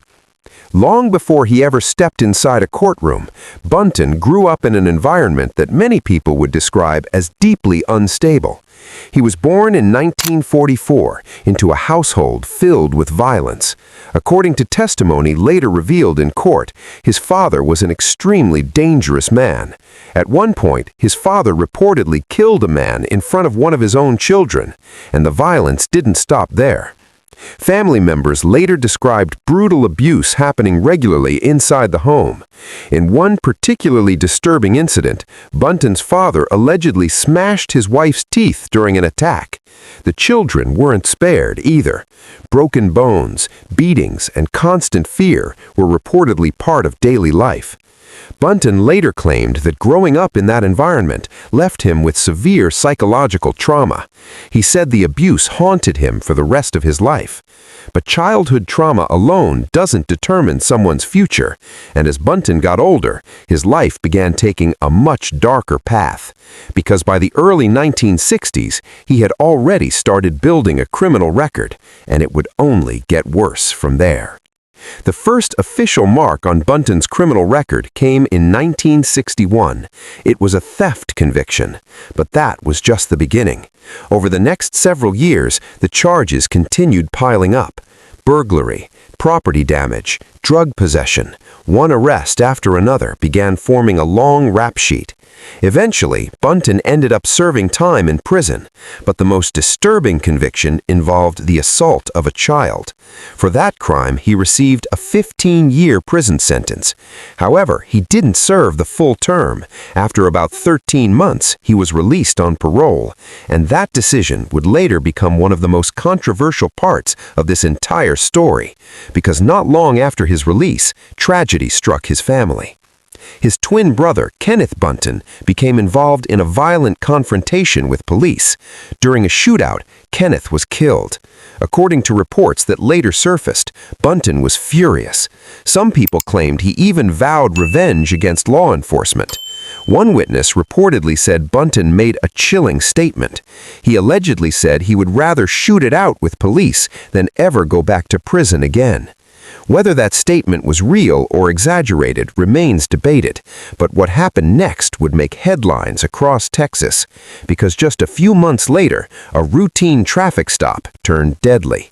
On June 27, 1990, a Houston police officer named James Barbee was performing a routine patrol. He pulled over a car. Inside the vehicle were two men. One of them was Carl Wayne Bunton. Officer Barbee approached the driver and began speaking with him. At first, everything appeared normal. Then suddenly, Bunton stepped out of the passenger side. Without warning, he pulled out a gun and fired. The bullet struck Officer Barbee in the head. The officer collapsed immediately, but the attack didn't stop there. As Barbee fell to the ground, Bunton fired two more shots into his back. Within seconds, the situation had turned from a routine traffic stop into a shocking murder. But Bunton wasn't done. Witnesses later said he began firing at people nearby. He attempted to hijack another vehicle. He even fired at another police officer who tried to respond. For several terrifying minutes, the area turned into complete chaos. Eventually, Bunton ran into a nearby building and tried to hide, but police quickly surrounded the area, and soon after, he was arrested. The trial that followed seemed straightforward, but what no one expected was how long the legal battle would last, because this case would stretch across 3 decades. In 1991, Buntion went to trial. The jury found him guilty of capital murder, and the sentence was clear: death. For many people, that would have been the end of the story, but the legal system rarely moves quickly in death penalty cases. Years passed, then decades. In 2009, nearly 20 years after the original trial, something surprising happened. The Texas Court of Criminal Appeals overturned Bunch's death sentence. Not the conviction, just the sentence. That meant a new sentencing trial had to take place. So in 2012, another jury heard the case again, and once again, they decided Buntion should be executed. But the appeals still weren't finished. The case eventually reached the Supreme Court of the United States. In 2021, the Supreme Court declined to hear his appeal, but one justice made an unusual statement. Justice Stephen Breyer questioned whether executing someone after spending decades on death row was even constitutional. He pointed out that the extremely long delays in death penalty cases raise serious concerns. Still, the execution date remained, and by this time, Bunchen was no longer the same man who committed the crime in 1990. He was now elderly and very sick. By the early 2020s, Bunchen was nearly 80 years old. His health had deteriorated significantly. He suffered from multiple chronic conditions: vertigo, arthritis, severe sciatic nerve pain. Sometimes he even needed a wheelchair to move around. His lawyers argued that executing someone in that condition served no purpose. They said he had behaved peacefully in prison for years, and they claimed he was no longer a threat to anyone. So they asked for clemency, either reduce his sentence or delay the execution. But the Texas Board of Pardons and Paroles reviewed the request, and their decision was unanimous. They rejected it. The execution would move forward. But what happened just days before the scheduled execution added another strange twist to the story. About a week before the execution, Bunchen suddenly became seriously ill. He was diagnosed with pneumonia. Doctors had to take him to a hospital for treatment. Some supporters argued that executing someone who was sick like that was cruel, but the execution date didn't change. Then something else happened. While being transported back to prison, the vehicle carrying Buntion reportedly stopped suddenly. He hit his head during the incident. Yet again, lawyers tried to push for a delay, but the courts refused. The execution would happen as planned. And on April 21, 2022, the final chapter arrived. The execution took place at the Huntsville unit. Inside the chamber, Buntion was strapped to a gurney. Witnesses waited quietly. Before the lethal injection began, he delivered his final statement. He expressed remorse for the killing of Officer Barbee. He said he hoped the victim's family could finally find closure. Then the injection began. The drug used was pentobarbital. Within minutes, Buntion lost consciousness.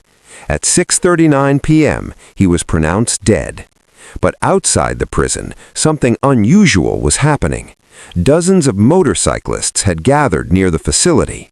Many of them were law enforcement officers or supporters. At the moment of the execution, they revved their engines loudly. The roar of the motorcycles echoed across the prison grounds. Some witnesses said the sound could even be heard inside the building. Not everyone agreed with the display. Some people called it disrespectful. Others saw it as a tribute to the fallen officer. But the most emotional reaction came from the person who had waited the longest, Officer Barbee's widow. For more than 30 years, Maura Barbee had lived with the memory of her husband's death. She later said the wait for justice felt endless. But after the execution, she described feeling something she hadn't felt in decades: relief. She said it felt like she was finally able to take a deep breath again. However, she also admitted the situation was complicated. She didn't celebrate someone dying.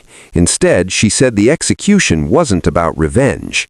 To her, it was about justice. Meanwhile, during his time on death row, Buntion had reportedly found religion.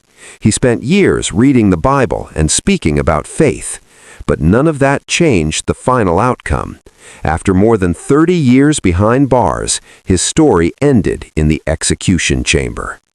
Carl Wayne Buntion's case remains one of the most debated executions in recent Texas history. Not because of what he did, but because of when the state carried out the punishment. By the time he was executed, he had spent 32 years on death row. He was elderly, sick, and no longer the man he was in 1990. So the question still lingers: does justice have an expiration date, or should punishment be carried out no matter how much time passes? People still argue about that today. But one thing is certain: the story of Carl Wayne Buntion is a powerful reminder of how complicated justice can be. And if stories like this fascinate you, make sure you like the video and subscribe before you go, because the next case we cover might be even more shocking. On a quiet evening inside the execution chamber at the Huntsville unit, a man with a long gray beard lay strapped to a gurney. A chaplain placed his hand on the prisoner's chest and whispered a prayer.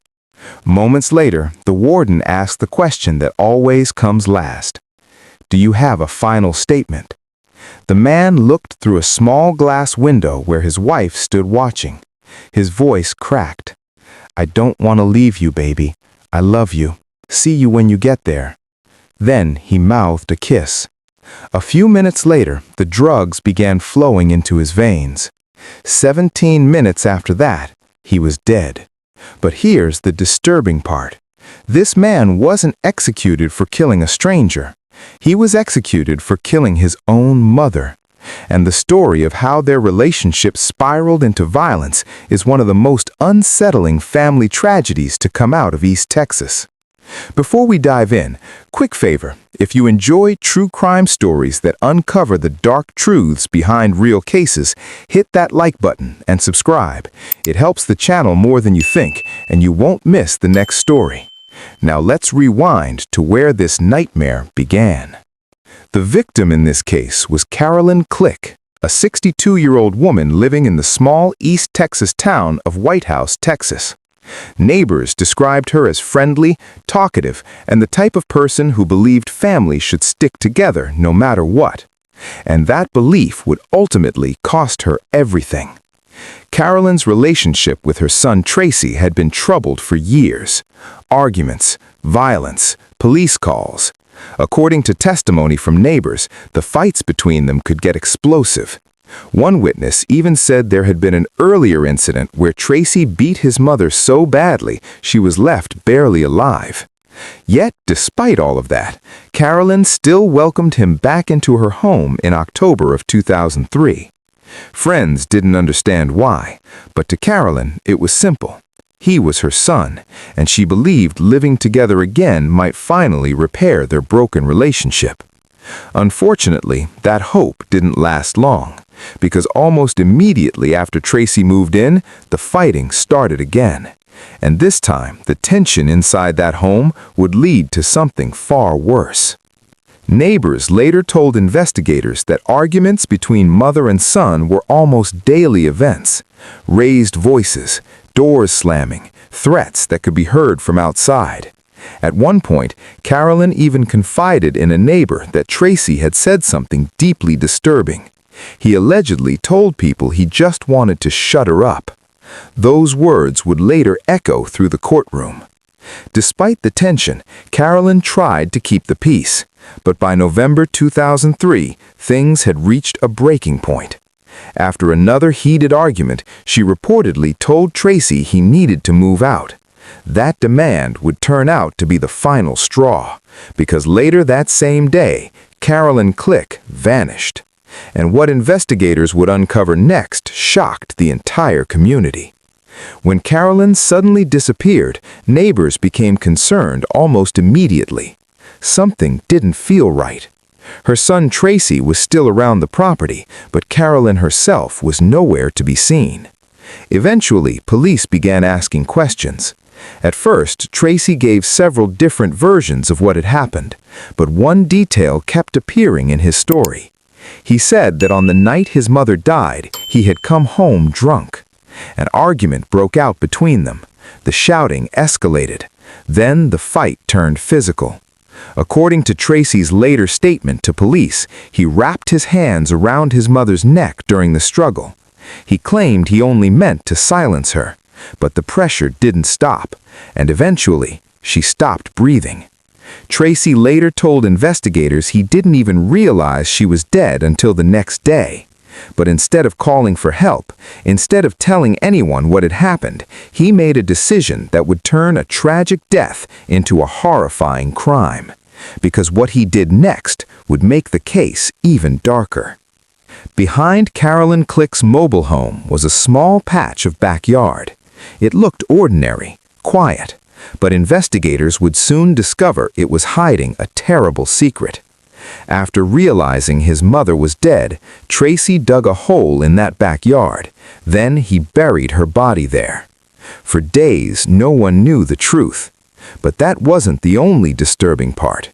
Authorities later revealed that during this time, Tracy had been spending his mother's money. Prosecutors said he used it on drugs and alcohol while her body lay buried just a few feet away. Eventually, investigators uncovered the grave. The discovery sent shockwaves through the community of White House.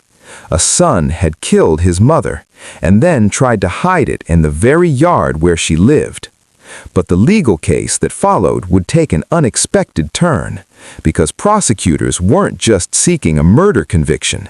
They wanted the death penalty, and their reasoning was something many people didn't expect. In Texas law, not every killing qualifies for the death penalty. To be sentenced to death, a person must be convicted of capital murder. That usually involves things like killing a police officer or multiple victims. But in Tracy Beatty's case, prosecutors used a different legal path. They argued that when Tracy returned to the home after being told to leave, he was technically committing a burglary. And if someone kills another person during a burglary in Texas, it can qualify as capital murder, even if the victim is a family member, even if the killer had previously lived in the home. That legal argument changed everything, because it meant Tracy Beatty was suddenly facing the most severe punishment the state could deliver. And the case was about to get even more complicated, because Tracy's lawyers claimed something else was going on inside his mind, something they said made executing him deeply wrong. As Tracy's appeals began, his defense team raised serious concerns about his mental health. Experts who examined him described a deeply troubled psychological condition. One expert reportedly concluded that Tracy was living inside what they called a complex delusional world. According to those evaluations, Tracy believed prison staff were part of a massive conspiracy against him. He even claimed correctional officers were using some type of device in his ear to torment him with threatening voices. His attorneys argued these symptoms suggested severe mental illness, and they wanted additional testing to determine whether he might be intellectually disabled. Under U.S. law, individuals who are intellectually disabled cannot be executed, but the courts pushed back. Judges pointed out that these claims had not been raised during earlier stages of the appeals process, and prison officials insisted certain security rules, like keeping inmates handcuffed during evaluations, had to remain in place. The legal battle dragged on for years. Multiple execution dates were scheduled. Multiple delays followed. But eventually, the case reached its final stop, the Supreme Court of the United States, and their decision would determine whether Tracy lived or died. On the morning of his scheduled execution, Tracy Beatty's lawyers made one last attempt to stop it. They asked the Supreme Court to intervene. Their argument centered on the same issue they had raised before. They said Tracy had never received a full mental health evaluation, and that without it, executing him could violate constitutional protections. But the court declined to step in. With that decision, all legal options were exhausted. The execution would move forward. Later that evening, Tracy Beatty was escorted into the execution chamber at the Huntsville unit. Witnesses watched through a glass window. A chaplain prayed, and the final question was asked, "Do you have a last statement?" What happened next left the room silent. As he lay strapped to the gurney, Tracy Beatty struggled to speak. His voice trembled. He looked toward his wife, watching from the other side of the glass. "I don't want to leave you, baby. I love you." Then he thanked several fellow death row inmates. "I love you, brothers. See you on the other side." Moments later, the lethal injection began. Witnesses said he took a couple of deep breaths as the sedative took effect. Soon after, he began to snore. 17 minutes later, a physician pronounced him dead. Just like that, the life of Tracy Lane Beatty was over. But the case left behind a complicated legacy. Some people saw justice for a murdered mother.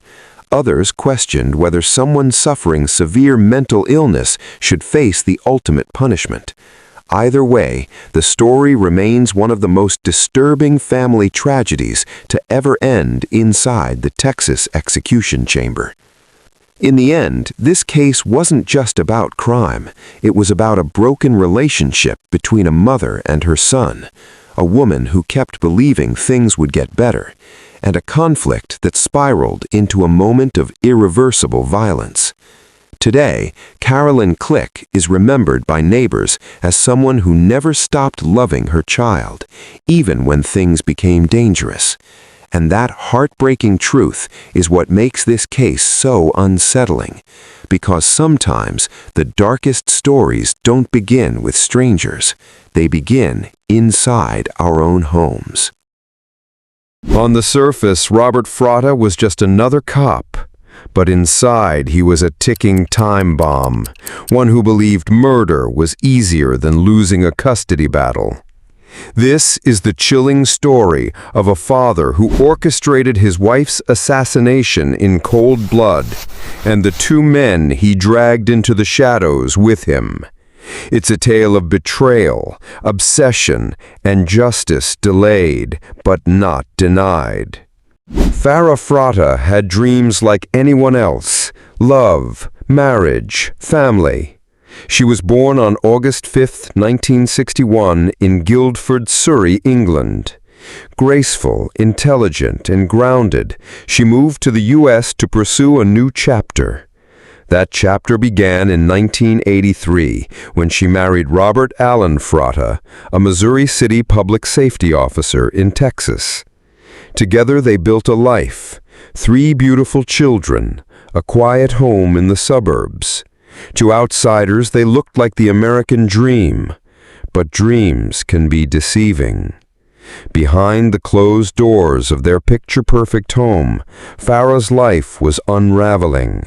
Friends and family later revealed that Robert was domineering, obsessive, and disturbingly controlling, especially in their private life. He didn't treat her like a wife, more like a possession. Someone to dominate, someone to mold. His sexual demands, as Fratta would later allege, were not just bizarre, they were degrading. She kept quiet, trying to protect her kids, but the emotional toll was mounting. By 1992, she'd had enough. That year, Fratta filed for divorce. What followed wasn't a split, it was a war. The divorce dragged on for 2 full years, and every moment was bitter. At the center of the fight, custody of their 3 children. Robert was enraged. Fratta had moved on, emotionally and mentally, but Robert couldn't let go. He didn't just want custody, he wanted control, and if he couldn't have it, no one could. This wasn't just a man dealing with heartbreak. This was a man unraveling. Fratta became obsessed.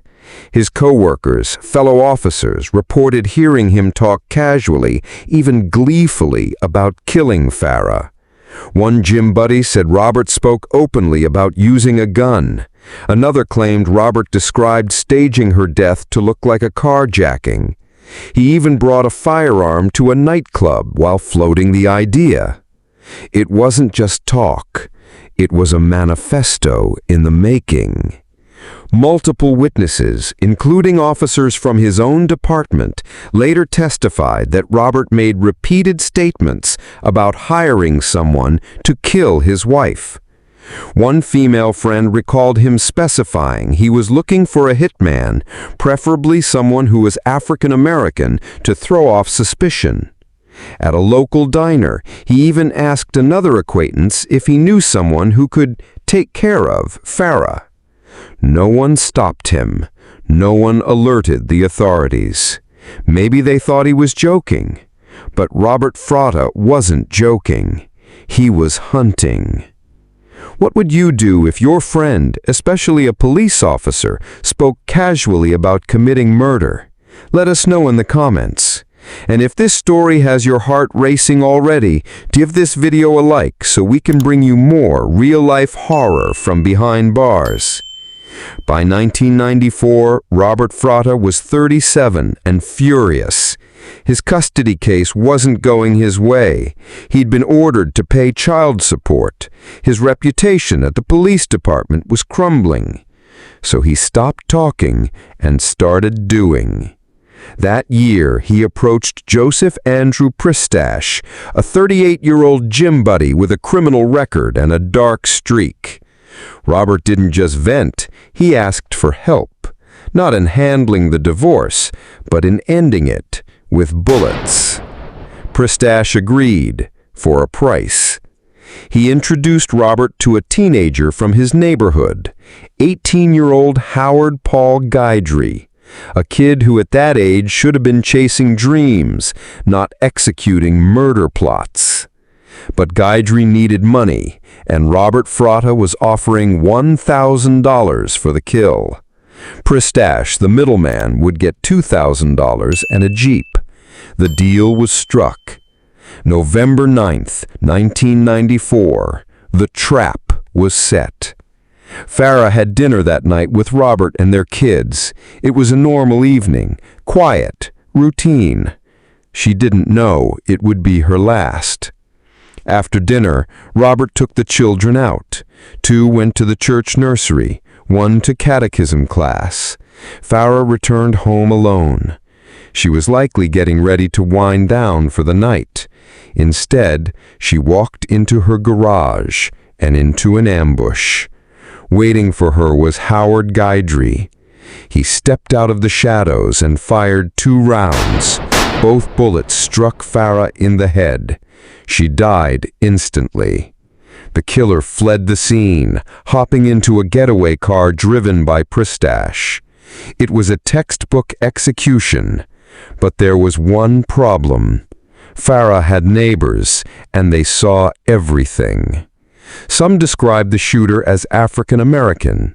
Others thought he was a white man dressed in black. But all of them saw someone running. All of them saw the car speed off. Still, when police questioned Robert Fratta, now a widower, he was calm, cold, not a single tear. One investigator later said Fratta didn't seem shocked, didn't ask who had done it, didn't express grief. Instead, he just moved on. He thought he got away with it. For months, the case stalled. The police had suspicions. Everyone suspected Robert, but they lacked hard evidence.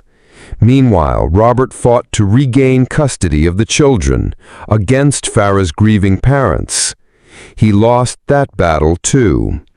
The court ruled that Farra's parents, Betty and Lex Backer, would raise the children. Robert was deemed unfit for full custody. He was granted limited visitation under supervision and 15-minute phone calls with his children. Judge Robert Hinojosa made it clear. Robert's alleged involvement in the murder made him too dangerous to be a parent. And still, the evidence was thin. That changed in March 1995. Howard Guidry was arrested for an unrelated bank robbery.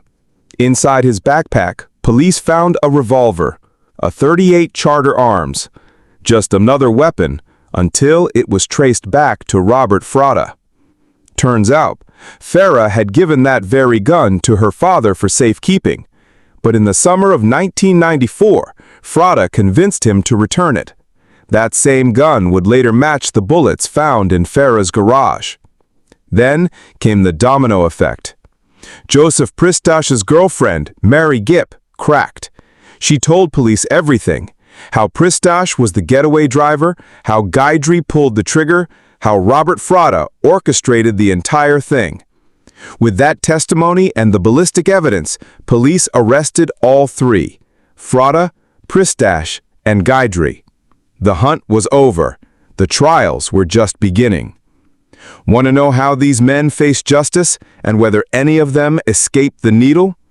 Make sure you've subscribed and turn on the bell so you don't miss the jaw-dropping stories like this. Sometimes justice comes from the most unexpected places. On March 1st, 1995, 4 months after Farra's murder, a completely unrelated crime cracked the case wide open. Howard Guidry, the teenager who pulled the trigger, was arrested for a bank robbery. At the time, he was just another young man in cuffs. But when investigators opened his backpack, they found a .38 caliber revolver. That detail might have gone unnoticed until someone ran the serial number. That gun wasn't just any weapon. It was registered to Robert Fratta. The same gun Farra had once feared, the one she handed over to her father for safekeeping, the one Fratta convinced him to give back months before she was murdered. When the Houston Police Department's firearms examiner ran tests, everything clicked. One of the bullet fragments found in Farra's garage matched that very gun. Another fragment, though too damaged to confirm, was traced to the same manufacturer. But evidence wasn't the only thing falling into place. Witnesses were starting to talk. The most damning came from Mary Gipp, Pristash's girlfriend. In an emotional interview, she told investigators what she'd known all along, that Fratta had planned it, Pristash had coordinated it, and Guidry had carried it out. One confession led to another. Within days, all three were under arrest. And finally, the prosecution had what it needed: a motive, a weapon, a witness, and a conspiracy that pointed straight to Robert Fratta. The wheels of justice turn slowly, but when they turn, they grind. Fratta, Pristash, and Guidry were each charged with capital murder, the most severe charge under Texas law. Prosecutors were clear. They wanted the death penalty. Each man would face trial separately. No shared defense, no shared courtroom. They wouldn't be able to hide behind one another. Fratta was up first. His trial began on April 9, 1996. The courtroom was packed, cameras outside, reporters inside. People wanted to see what justice would look like for the former cop turned accused killer. The prosecution's case was devastating. Ballistics experts tied the murder weapon directly to Fratta. Multiple witnesses testified to Fratta's obsession with killing Farah. Former friends, gym buddies, and fellow officers recalled conversations where Fratta casually talked about hiring a hitman. And then there was the money trail. Fratta paid Pristash $2,000 and a Jeep, and Guidry got $1,000 for pulling the trigger. A clinical psychologist testified that Fratta viewed women as subservient little girls and lacked empathy for others. It took just 9 days for the jury to reach a verdict: guilty of capital murder. During sentencing, Farah's mother, Betty Backyar, took the stand. Her words were simple, but haunting. "She is a monster. She took away my daughter and tried to take away my grandchildren." On March 24, 1996, the jury returned with a unanimous decision: death by lethal injection. Pristash stood trial next, beginning on July 1, 1996. His role in the murder, the getaway driver, the coordinator, the recruiter, was undeniable. Mary Gibbs' testimony devastated the defense. She laid bare every detail: how Pristash introduced Guidry to Fratta, how they coordinated the plan, how they laughed afterwards. The jury took just 17 minutes to convict him. On August 2, 1996, he too was sentenced to death. The final trial came in March 1997. Howard Guidry was just 21 years old when he stood trial for a murder he committed at 18. His defense argued that a life sentence would be punishment enough, that after 4 years on death row, Guidry had changed. But prosecutors weren't buying it. He'd executed a woman, an innocent mother, in her own garage. The jury agreed. On March 27th, after initially deadlocking, they returned a verdict of death. Within a year, all 3 men sat on Texas death row. If you're still watching, hit that like button. It helps our channel grow and reach more true crime fans like this. And drop a comment. Should the death penalty be applied to cases like this? Or is life behind bars enough? You might think that would be the end. 3 trials, 3 sentences, 3 men on death row. But this case was far from over. In 1998, Howard Guidry made headlines again, this time for a failed prison escape involving 5 other inmates. But that wasn't the worst of it. In February 2000, he and another death row inmate, Ponchai Wilkerson, took a female correctional officer hostage. For over 13 hours, the 2 men held her at knife point, demanding better conditions for death row inmates. Activists were called in to negotiate. Thankfully, no one was hurt, and the standoff ended peacefully. Still, the incident showed how volatile death row life could be, and how far some inmates were willing to go to fight their fate. In 2005, a federal court ruled that Guidry's original trial was flawed. Key evidence had been mishandled. Witnesses had repeated hearsay. The court granted a new trial. On February 19, 2007, Guidry was retried. Witnesses returned. So did Farah's grieving family. The jury heard it all again, and once again returned a guilty verdict. On March 1st, he was sentenced to death, again. Fratta followed suit. In 2007, a federal judge ruled that his conviction relied too heavily on confessions from Guidry and Pristash, confessions he couldn't cross-examine. His trial, too, was tainted. The Fifth Circuit Court of Appeals upheld the decision in 2008. Fratta would get a second chance. On May 5, 2009, the retrial began. But this time, the confessions weren't allowed in court. The prosecution had to rely solely on circumstantial evidence and witness testimony. And still, it was enough. Even Fratta's own children, now adults, took the stand against him. They had changed their last names to Bakir, after their mother's parents.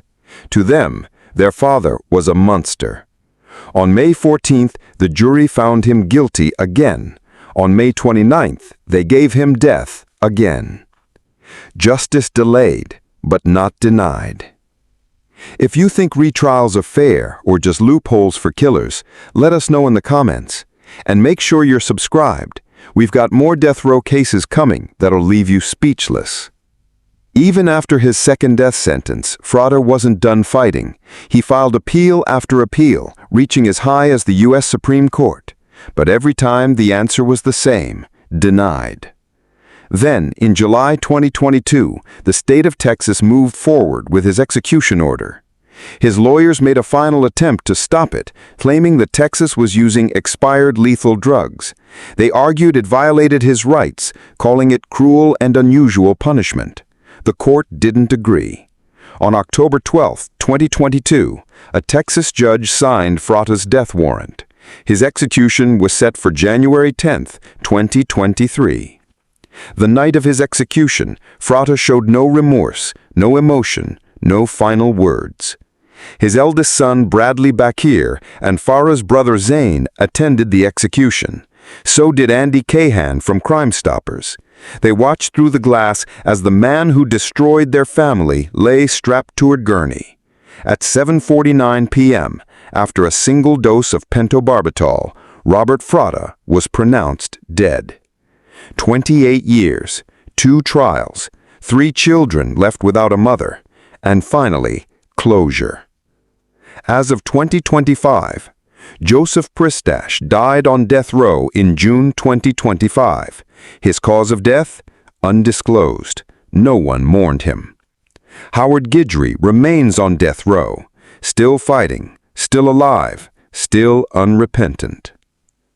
Fratta's case wasn't just about murder, it was about abuse of power. A man who wore a badge and used it to manipulate, intimidate, and eventually destroy.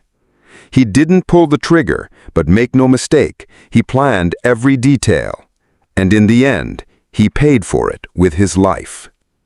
If you found this story chilling, drop a comment. Subscribe to Deathrow Diaries for more real-life stories where justice finds even the most untouchable criminals. And share this video, because Farah's story deserves to be heard.